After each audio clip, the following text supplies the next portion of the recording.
you're going to feel good by getting that additional movement in there. And it's going to be a whole lot easier to be like, you know what? I did say I only needed to do a 50-minute walk, but maybe I'm going to bump that up a little bit. I'm going to go for an hour, or I'm going to go for an hour and 15. And slowly but surely, the 7,000 steps could turn into 7,500, then 8, then 9. The point is, regardless of the damn number, that you are making an improvement upon where you were, who you were before, and those smaller action steps are what collectively, between your fitness, your nutrition, mind, body, spirit, are going to help you reach that ultimate goal of changing your physique, losing 50 pounds, whatever that really, really big, seemingly unachievable mountain it is that you want to climb to get to the top. We have to think about those smaller steps in getting there. Let's link up with Krysta on the Fix. She's a wellness coach with a focus on mental well-being and physical strength.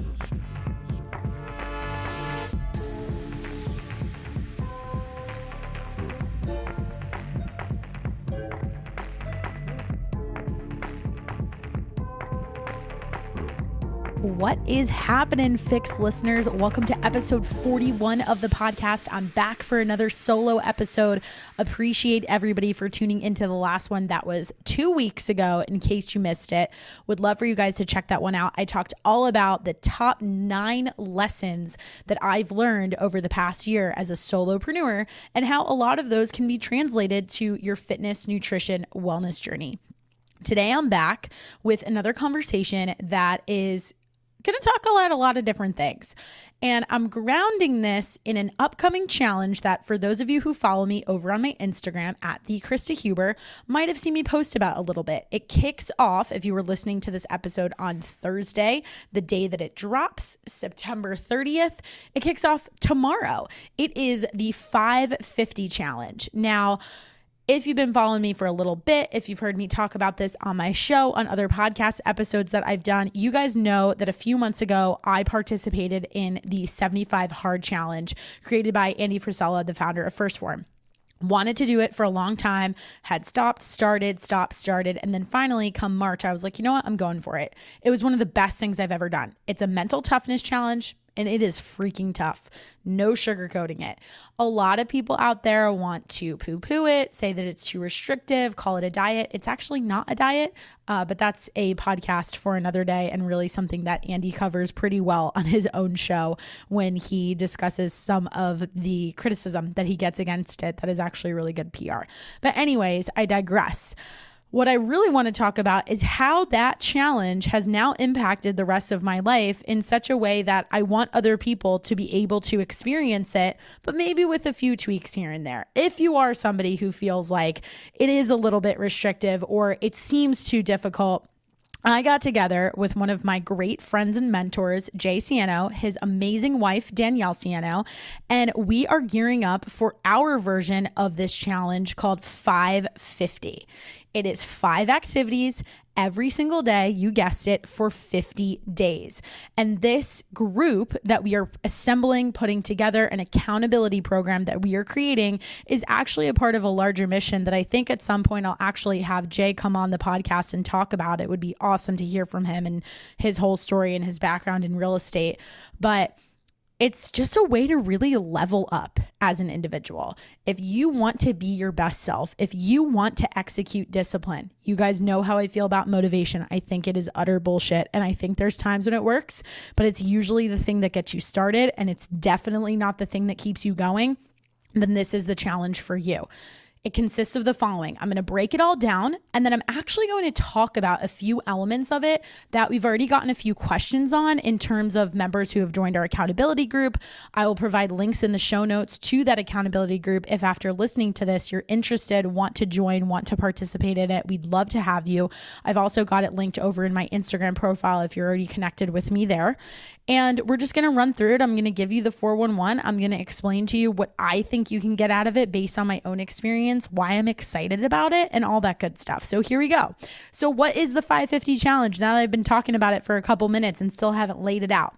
It is the 5 activities as follows. 50-minute workout. That's your first one. Follow a clean diet that does not include alcohol. Yes, no alcohol for 50 days. That's usually the one that people think is super hard.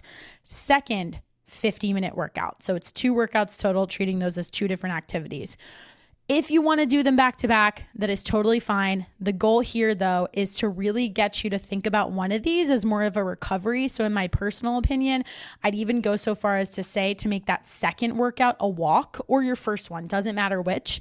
But I personally would break it up as 1 walk for 50 minutes and then 1 workout. You know, guys, I'm going to push that resistance training and talk all about that and say that that would be my workout of choice. If it's a rest day, I'll opt for something like yoga. That's been something that I've really gotten into over the past 6 months.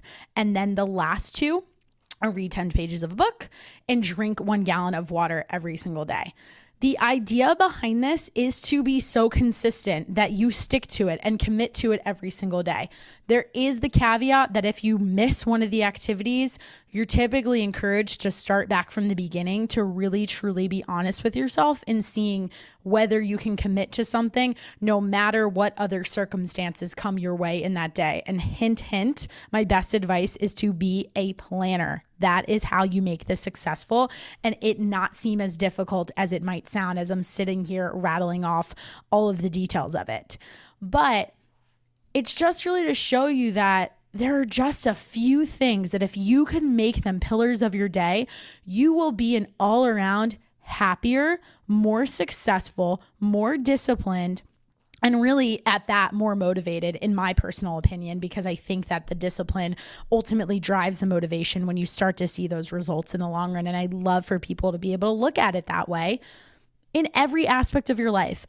I, for one, in participating in the 75 Hard Challenge, which includes a lot of these other elements, the other ones that are missing that are not a part of this list are taking a progress picture every single day.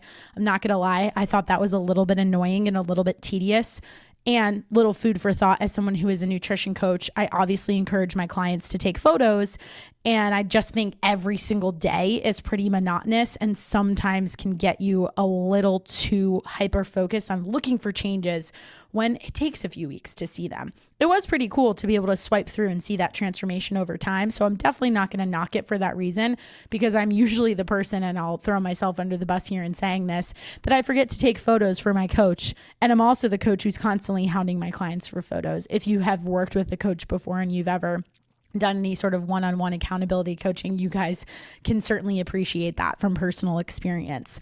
But other than that, a lot of the elements are really similar. Some other details that changed are like whether or not you can do the workout back to back. That's usually not a part of the program. But really for us, and Jay and I and Danielle and all 3 of us getting together talking about this, we were really set on taking these foundational elements and encouraging people to see that making them a part of your day is going to make you a better you. I, for one, in terms of a professional lens, reading 10 pages in a book was the best, and I've talked about this before on my own social media, piece of doing that program. And I'm very excited that starting on Friday, October 1st, I'll be getting back into doing that. I love to read. I love listening to podcasts. I also love listening to audiobooks. And I just kind of got away from that over the last few years, whether that was because I was busy watching Netflix or really busy being stuck on my phone, managing something on my social media account, editing something for this podcast, finding all these different projects to do, going out with friends, whatever it is. I kind of got away from reading. And I think that I always thought it would be too hard to fit that in. And I had this mindset of, well, the chances of me finishing a book are slim to none. So why would I really bother? 10 pages, you guys, you would be shocked at how many books you can actually get through by only reading 10 pages. Why? Because usually if it's a good book, you read those 10 pages and you want to keep going. That's for starters. And that certainly has happened to me a few times as I've experienced these types of challenges that have involved these various activities. Second is because it's just a reminder that you can take a very small goal, and I really want to focus on this one and make a point about it for like a minute. So here's my monologue. Take a very small goal, make it tinier, so chunk it out however you want to, and make something bigger happen as a result of this. So obviously this example is you read 10 pages in a book, boom, before you know it, you've completed a book. And then in 20 days, maybe you've read 2 books, depending on how fast of a reader you are. I don't know. I will say I'm a pretty fast reader, but there's just something about having this on my task list, my get to do, not my have to do list, because I want to do it, because I know it's going to make me better, that I feel like I'm just a sponge absorbing more information. And for me, it showed up in making me a better coach. I tend to stick to more self-development type books or business related books. You guys have heard me blabber on before about Atomic Habits, whether I'm being interviewed by other coaches or I have other coaches on my show. It's such a good one. And I really use the opportunity to participate in something like 75 Hard and now this 550 challenge to help me level up as a coach in reading information that would allow me to better relate to my clients, be able to figure out better content that could come up on my social media, and even just a better way to kind of design my life and design my day. And I think that with our phones and with technology and with the opportunity to be like, hey, I just want to decompress and jump on Netflix or whatever your relaxation of choice is, it's so easy to put reading and those sorts of things on the back burner. And I've just had a nice reminder from all of that I love to read. It's really beneficial. And it's something that doesn't have to seem like such a daunting task. I will also provide the little pro tip. I got this from a friend, but it definitely has worked in my experience. And it's something I'll be carrying through for the next 50 days to try to read first thing in the morning. So what works for me in redesigning my schedule a little bit to be more effective and efficient, because that's a big part of this and something else I'd like to touch on in just a second, is figuring out what works for you and how to stick to that. I found that if I woke up right before I got out of bed, instead of reaching for my cell phone and letting the rest of the world enter into my universe to start the day, I had 15, 20 minutes, slowly woke up, opened my book, read a few things to get my day going. I felt so much more creative throughout the rest of the day. Felt like the creative juices were flowing. I got ideas for things I wanted to talk to people about. I felt like I was better able to relate to people in conversations, whether that was doing podcast interviews, talking to friends, just learning different lessons that I could apply to my personal life, to my business, whatever it was, and promoting other books with people and talking to people like, hey, what are you reading right now? It just made for such better, more quality conversations. And I think we can all attest to the fact that we've certainly been missing that over the past year. And I don't know, there's something, I'm a little bit of a book nerd, I guess, by saying all of this, but there's just something nice and novel about actually holding a book that's a paper book in your hands. So if it were me and up to me, I would really tell somebody that if you're thinking about getting back into reading again, buy the book, mark it up, see it as a living, breathing thing. My last episode on the podcast, my girl Erin Downing, who was in episode 40 just last week, she talked about this, and I loved that analogy and that word that she used to describe a book as like a breathing thing and something you should write on, something that can be revisited. Maybe there's a book you read a couple years ago and you felt like, hey, there were some good lessons in there. Why not use a challenge like this one where it's simply asking you to read 10 pages a day to jump back into it? But overall, I see that as a really important way to highlight the fact that sometimes we get so stuck, so fixated on this idea of, oh, I got to lose 20 pounds and I need to do it in this timeline, that we lose sight of the fact that losing 2 pounds every single week, which is super quick, by the way, and would be amazing progress, or even losing 1 pound in a week, or 0.5 to 0.7 of a pound in a week, is not progress. Somehow we forget that that is still propelling us in the direction that we want to go. And I can only hope that this can serve as a reminder that every change that is moving you towards being a better version of yourself, a better Krysta, a better whoever, is going to help you get to that be all end all person you have in your mind. So that's kind of my little spiel on everything related to the reading and how much I've loved making that back a part of my routine. And I'll be totally honest, ever since I finished that initial challenge, I have not been the best when it comes to keeping that as a staple of my day. And I really want to make the commitment now, and I'm going to record it and say it out loud on this podcast so I can hold myself to it, and anybody out there can hold me to it if they want to, that once I start in this 10-page groove, I'm going to keep it up well into 2022. I'm going to keep looking for new books to read. All that to say, if anybody has any book recommendations, please hit me up, send me a DM, share it with me. I'd love to share it with FYX listeners, followers, participants in the challenge. We'll drop it in our accountability group, and everyone will get to benefit from that in the long run. Other things I wanted to highlight in talking about this. I briefly mentioned the whole idea of workouts, how many you should be doing, the 1 and 2 workouts, always a point of controversy. So I'm just going to address it and say this. Why do I emphasize something like walking as your first or second workout or one of your workout options? I don't really believe in 2-a-days because my perspective is this one.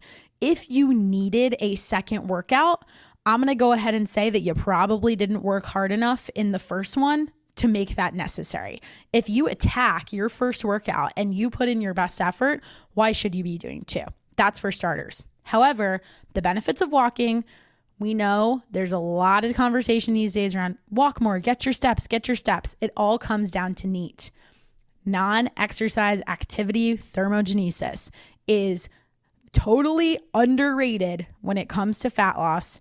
And not to mention, guys, it's a great way to get outside, clear your mind. Just like I described that example of me reading first thing in the morning as a way to have a little bit of alone time. That's what I like to do when I go on a walk. Obviously, I take Bean with me most of the time, but it's just such a good way to clear my head, living literally blocks from the beach. I obviously have some nice routes to walk along the boardwalk in the sand, just being out in nature and helping you really calm your nervous system. And you know how I feel on stress management if you've listened to this show before. Shout out to my coach, Sonia, for really hammering that into me as making that such an important pillar of my health, an important marker, litmus test of how I'm feeling and where I am in terms of reaching my goals. One of them for me is slowing down. I get easily stressed out. If you guys have noticed, I've been a little quiet on social media lately, and that's actually because I've been very busy managing a brand new schedule, and I will share more. I think I'm going to save a podcast episode to talk all about my latest venture with the Fort Athletic Club. I'm so excited about it. We've been heads down, doing the work, preparing for an amazing facility in Oceanport, New Jersey. So anybody who's listening who is local would love to share more about it with you. But as an aside, I think that there's too much pressure on like move more, and giving you the structure within a challenge like the 550 challenge to say, hey, hit your workout, be consistent with it by doing it every day. First and foremost, I'm going to preach that resistance training because that's where we see actual body composition changes. But secondly, 50 minutes of a walk, you could get a good 2,000 steps right there. And if you are somebody who is usually pretty sedentary, you have a lot of meetings all day, you're sitting at a desk, you're on Zoom, whatever it is, maybe you're only averaging about 5,000 steps a day. And to go back to my whole point that I just made and talking about the 10 pages and how that can be like a part of a smaller goal and a journey along reaching a bigger goal, these step goals are kind of the same thing. Someone decided at some point that 10,000 steps was the magic number. Couldn't tell you why. I guess it just sounds good. And I will say I've definitely fallen into this category of being like, yeah, 10,000 steps. If I don't hit 10,000, then I didn't quote unquote do good enough. Well, if your baseline was only 5,000 steps every single day, it honestly is a little bit unrealistic to be able to jump to 10,000 steps within the next day. But you know what's really cool? If you can commit to a 50-minute walk that's outside of your normal routine, all of a sudden you probably could turn your 5,000 steps into 7,000 steps. And remember, guys, everything compounds. That applies to your fitness and your nutrition in terms of the time investment you're making. All you're doing by taking that little extra amount of time, it's less than an hour. It's less than an hour of your day. You can wind up doing that consistently every single day. That's another almost 5 hours of movement just between Monday and Friday. And if you're staying on it and you're sticking with this challenge and you're doing it 7 days every single week for multiple weeks straight, well, now you just really increased your step count. And I can guarantee you that because of that compounding effect, but by the time you spend, let's say, your first week or so, hitting around 7,000 up from your number of 4,000 to 5,000. So let's call it 6,000 to 7,000 steps. By that second week, you're going to feel good by getting that additional movement in there. And it's going to be a whole lot easier to be like, you know what? I did say I only needed to do a 50-minute walk, but maybe I'm going to bump that up a little bit. I'm going to go for an hour, or I'm going to go for an hour and 15. And slowly but surely, the 7,000 steps could turn into 7,500, then 8, then 9. The point is, regardless of the damn number, that you are making an improvement upon where you were, who you were before. And those smaller action steps are what collectively, between your fitness, your nutrition, mind, body, spirit, are going to help you reach that ultimate goal of changing your physique, losing 50 pounds, whatever that really, really big, seemingly unachievable mountain it is that you want to climb to get to the top. We have to think about those smaller steps in getting there. Now, obviously you have your other workout that you need to do, drinking 1 gallon of water. I think everybody out there knows the importance of hydration and getting water in your day. It is pretty hard to get a gallon if that's also not something that you're used to, but try it, see where you land. Same idea. Maybe you start off in the first couple days. Maybe you're like, I want to do this 550 challenge, but I'm not ready right now. I'm going to kind of dip my toe in the water. Set some benchmarks for yourself. See where you fall. If you're only getting about a half a gallon, how can we bump it up just a little bit? My favorite thing to do with tracking water and making sure that I'm in a great spot, the hack is the bigger the water bottle, the better the water bottle. Personally, I also love water bottles with a straw. As I'm recording this, you guys know I have my water bottle sitting right next to me, so it's coming into the frame if anybody's watching this on YouTube. You'll see it. And this water bottle, I think, is about, 32 ounces. So I always tell myself I'm going to drink at least 3 of these a day. I get over 100 ounces of water. That puts me in a solid spot. So maybe if I look at that as my baseline or my benchmark over the next 50 days, let's bump it to 4+ and see how I do.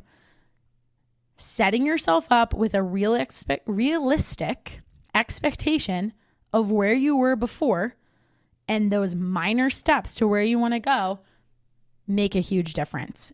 And I keep harping on that point, but I think I really want that to be the overall arching theme messaging of this podcast episode, but more specifically and overall, this 550 challenge, because people can look at it holistically and be like, oh my gosh, those are so many things to complete. But if we break it down the way that I am walking you through it right now, describing all these benefits, obviously I'm trying to hype it up as something really great because I want you to do it too, but I want you to do it so you can see this and you can believe it for yourself versus me just sitting here telling you to do that.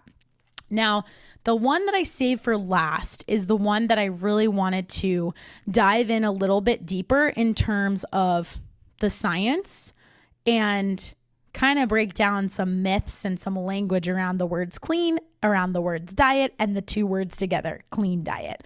So the 5th piece of this challenge is to follow a clean diet and not consume alcohol for 50 days. Whenever I tell somebody that I've done 75 hard or I'm attempting a challenge like our 550 challenge, the first thing people look at it, they're like, oh my goodness, I couldn't not have a glass of wine for 50 days, or I couldn't have a beer, or whatever it is. First things first, personally, I'm one of those people who, when it comes to tracking my food, I have always been really big on saving room for food versus saving room for my alcohol. That's just me. Love a glass of wine just as much as the next girl out there. But personally, I also really love ice cream and cookies. So I'm always playing the game of what am I willing to give up for some period and what is more worth it to me? And I usually just choose food. That's just me. All that said, though, I think it's really important to highlight the fact that, first of all, the word clean diet, not necessarily my favorite. And I'm going to start with the word clean. Somebody in our accountability group, I want to just shout her out and say that I so appreciate this question, was looking over our 5 activities that we have to complete every day for the next 50 days.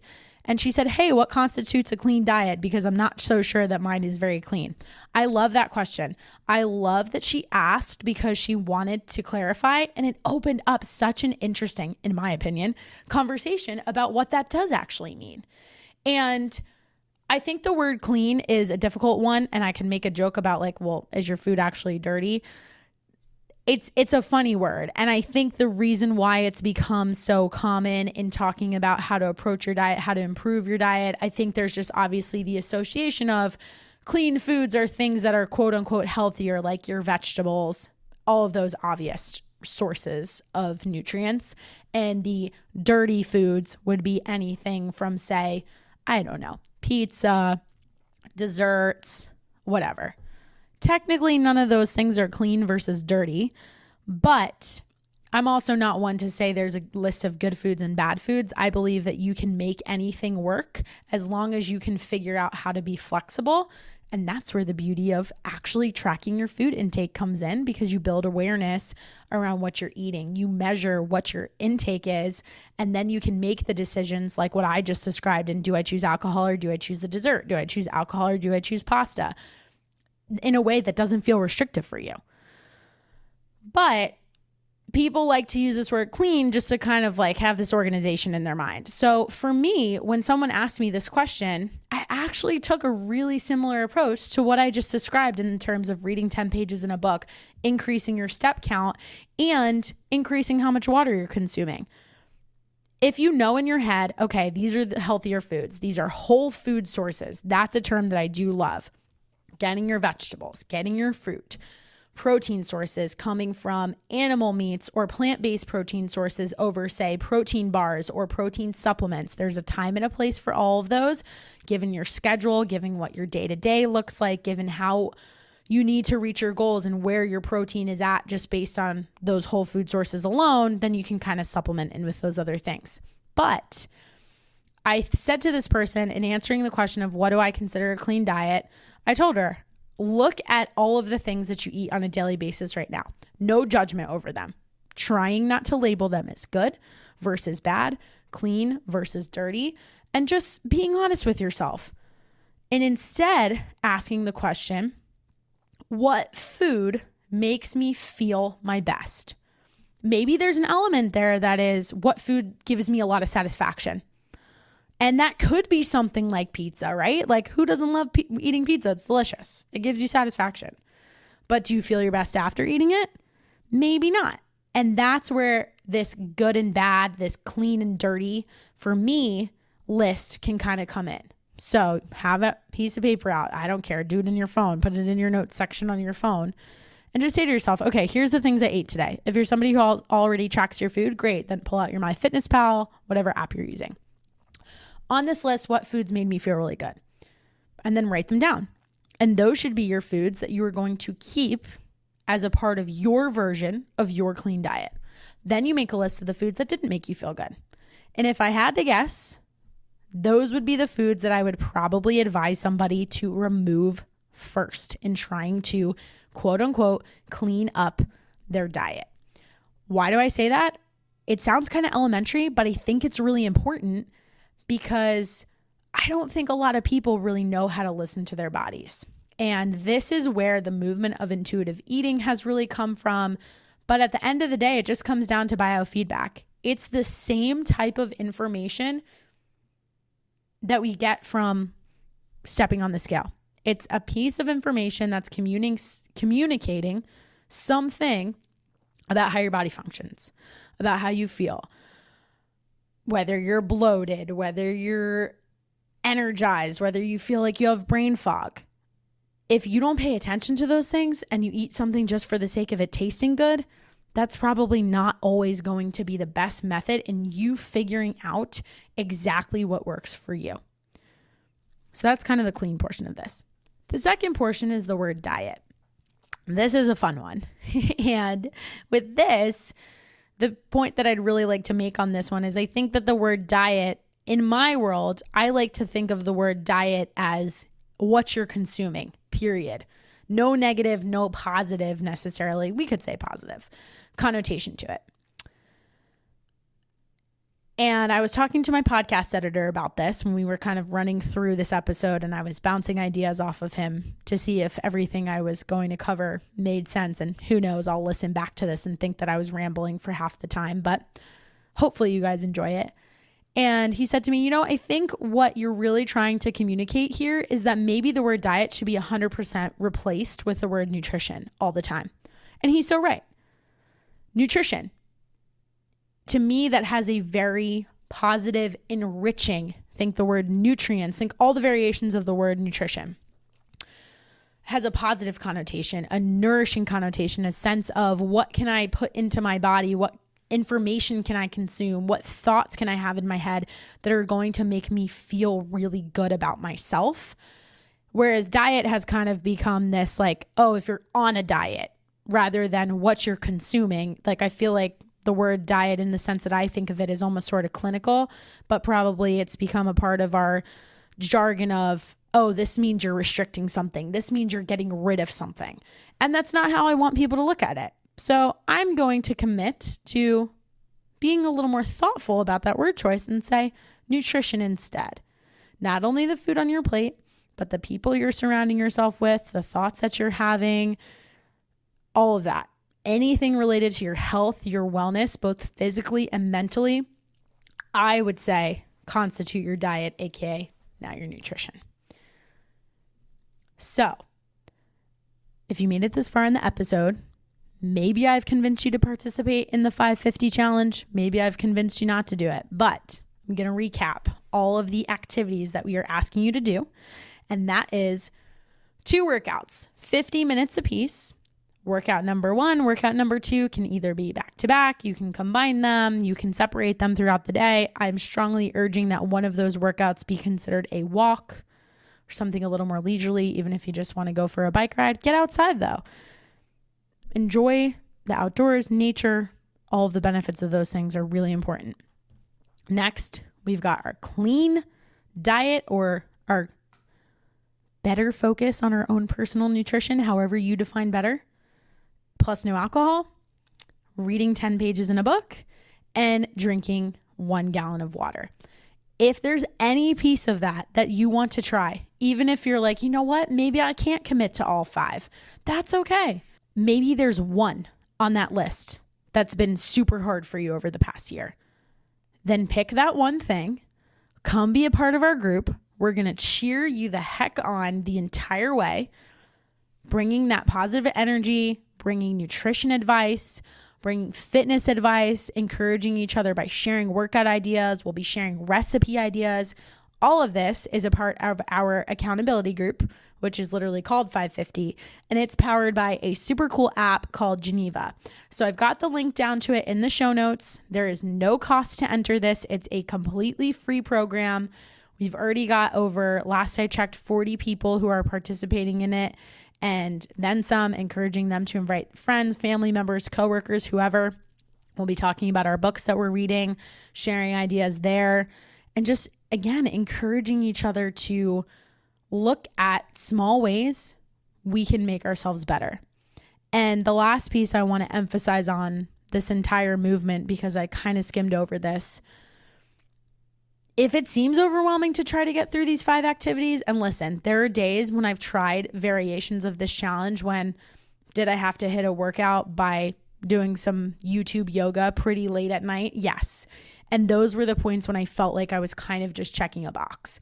But having had that experience, what I now have learned from it is how to structure my day to use these 5 activities or tasks as a commitment to myself, to honor myself, to give me time for me when I have a whole lot of other things going on.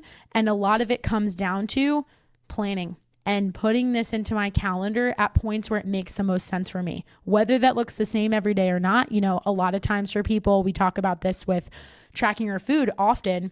Your Monday through Friday or your Monday through Thursday may look pretty different than your Friday, Saturday, or your Saturday, Sunday kind of meals. Same with this. Maybe Monday through Friday, I'll follow one kind of schedule that really works for me and when I fit some of these things in. And Saturday and Sunday, it looks a little bit different. But what I do know without a shadow of a doubt is that doing these types of things is always better when you have other people around you to do them. And that's really the purpose of what we want this group to represent. We want everyone in this group to feel like there's somebody else they can go to and be like, man, that was kind of tough to do today. Or, hey, I got this awesome idea from this book that I read. Or I tried a new workout because I was committed to adding in that additional workout, or because I was committed to working out more frequently throughout the week. Or maybe you're not somebody who drinks a lot of water and you start adding lemon and other things to sweeten it, and you figure out that that was like the hack that you actually needed. So come join us. We'd love to have you. We'd love to cheer you on. all linked down in the show notes. Follow us over on all of our Instagram pages. I will share Jay's Instagram handle, Danielle's Instagram handle. My own Instagram handle is always down in the show notes, as well as the handle for the podcast too. And we're going to be documenting our progress, and I'll probably update you guys throughout as we go through and I continue to do some more of these solo episodes and solo conversations. I feel like once I kind of get my groove and get going with it, they're pretty fun. But today, at some points, my brain was working a little bit more quickly than I could get all my thoughts out. So any questions, you know where to find me. Shoot me a DM over on Instagram. Let me know if it's something you're interested in doing. If there's any takeaway you had from the show that prompted other questions, I would absolutely love to hear from you guys. As always, this has been such a fun episode of The Fix. Love linking up with everybody every single week, and we will be back next week with another episode. Have an awesome rest of your day.